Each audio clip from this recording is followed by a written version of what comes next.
Chief justice of India की जब बात होती है, जो एक कॉन्स्टिट्यूशनल पोस्ट है, कि सूर्यकांत जी या डीवाई चंद्रचूड़ जी से आपकी क्या बातचीत हुई? चीफ साहब से, चंद्रचूड़ साहब से जब मैं मिलना चाहता था तो उनसे मिलना इतना आसान नहीं था। हाईली कॉन्स्टिट्यूशनल पोस्ट के जो लोग हैं उनका एक प्रोटोकॉल होता है, आप उसको ब्रेक नहीं कर सकते, बट उन्होंने मेरे लिए 2 बार अपना प्रोटोकॉल ब्रेक कर दिया। 2016 का जो कानून है, आपको क्या लगता है वो कानून मजबूत है? और अगर कानून मजबूत है तो वो रियलिटी यथार्थ में कैसा दिखता है? वो क्या मजबूती से इम्प्लीमेंट होता हुआ दिखता है? चैलेंजेस क्या आते हैं आपके पास? लेट्स से मैं लीगल फ्रेटर्निटी से आता हूँ, मैं वकील हूँ और मैं इंटर्नशिप करना चाहता हूँ, तो हमारे अधिवक्ता भाई ही दिव्यांगों की उस 21 कैटेगरी को नहीं समझते।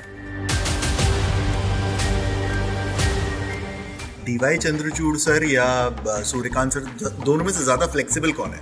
हम ये तय ना करें कि किसने कौन ज़्यादा फ्लेक्सिबल है या कौन ज़्यादा बेहतर कर पा रहा है, उसको वही बेहतर समझ पाएंगे। तो मैं तो इस पे कोई टिप्पणी नहीं दूंगा। I would not say anything on this. Jawaharlal university एक फेवरेट यूनिवर्सिटी, टॉप यूनिवर्सिटी है। जेएनयू का एक छात्र होने के नाते क्या आपने भी थोड़ा डिस्क्रिमिनेशन वगैरह? डेफिनेटली उस दौरान ऐसा हो गया था कि सभी ने डिस्क्रिमिनेशन फेस करा, चाहे वहाँ के प्रोफेसर्स हो, फैकल्टी मेंबर्स हो, स्टाफ्स हो, स्टूडेंट्स हो, सभी ने। वर्षों तक वन में घूम घूम बाधा विघ्नों को चूम चूम, सहधूप घाम पानी पत्थर, पांडव आए कुछ और निखर। सौभाग्य न सब दिन सोता है, देखें आगे क्या होता है। मैत्री की राह बुझाने को, सबको सुमार्ग पर लाने को, भीषण विध्वंस हटाने को, भगवान हस्तिनापुर आए, पांडव का संदेशा लाए। तो न्याय अगर तो आधा दो, पर यदि उसमें भी कोई बाधा हो तो दे दो केवल 5 ग्राम, रखो अपनी धरती तमाम। दोस्तों, मैं अभिषेक भट्ट आप सभी लोग का स्वागत करता हूं। और आज ये जो पंक्तियां मैंने पढ़ी, ये उस संघर्ष के बारे में बताती है, ये उस व्यक्तित्व के बारे में बताती है जिसकी, हो सकता है आपने इंस्टाग्राम या फिर हो सकता है आपने यूट्यूब में एक न एक रील या शॉर्ट ऐसा कुछ देखा जरूर होगा, जहां पर आप देख सकते हैं उनको, चाहे chief justice of India, ex chief justice of India DY Chandrachud ji की बात हो, चाहे फिर presently serving chief justice Suryakant ji की बात हो, तो आपने कोई ना कोई शॉर्ट में इनको जरूर से देखा होगा। अगर मैटर्स के बारे में बात करें कि किन किन पहलुओं पर ये डील करते हैं, तो ये आपके जो स्पेसिफिकली 2016 का एक्ट है हमारा, right to persons with disability act, उसके एक एक्टिविस्ट, उसके एक चैंपियन माने जाते हैं। और चैंपियन शब्द जब मैंने यूज कर दिया है, तो चैंपियन तो ये है, आप एक फिलॉसफी भी देखने को मिलेगी अभी आगे चल के, कि जहां पर हम न्याय तो जानते ही हैं, आपको पता है, स्टडी है कि जुडिशरी, न्याय, जस्टिस, लॉ, कानून, विधि, इन सब चीजों के बारे में तो बात करता ही है, लेकिन एक नई चीज आपको आज देखने को मिलेगी जिसके चैंपियन भी सामने बैठे हैं। और चैंपियन जब मैं बात कहूं तो ये जस्ट आपका नेशनल, स्टेट या रीजनल, डिस्ट्रिक्ट, इसकी बात नहीं, यहाँ पर इंटरनेशनल चैंपियनशिप की बात हो रही है।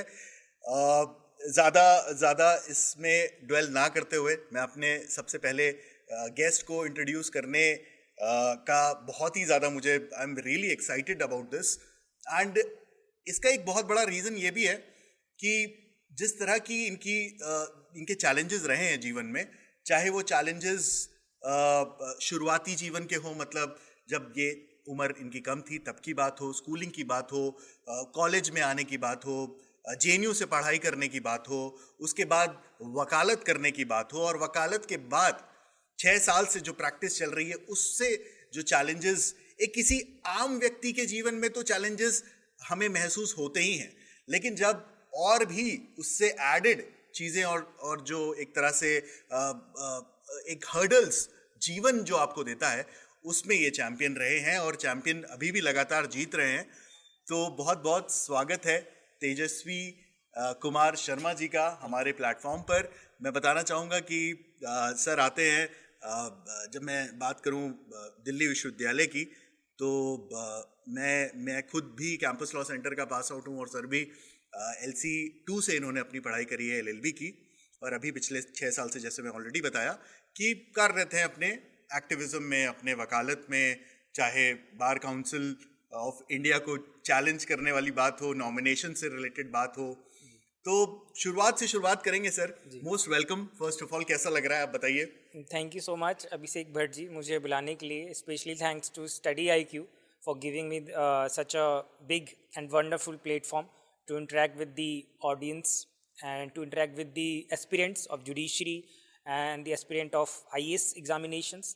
तो मुझे बहुत अच्छा लग रहा है और मैं खुद क्योंकि युवा हूँ और युवाओं के बीच रहना, उनके साथ इंटरेक्ट करना मुझे बहुत अच्छा लग रहा है। तो आई एम सो एक्साइटेड कि जो भी हमारी कन्वर्सेशन हो वो फ्रूटफुल हो और सभी एस्पिरेंट्स को कुछ नया सीखने को मिले। बिल्कुल तेजस्वी जी, और मैं आपको ये बता दूं, आइए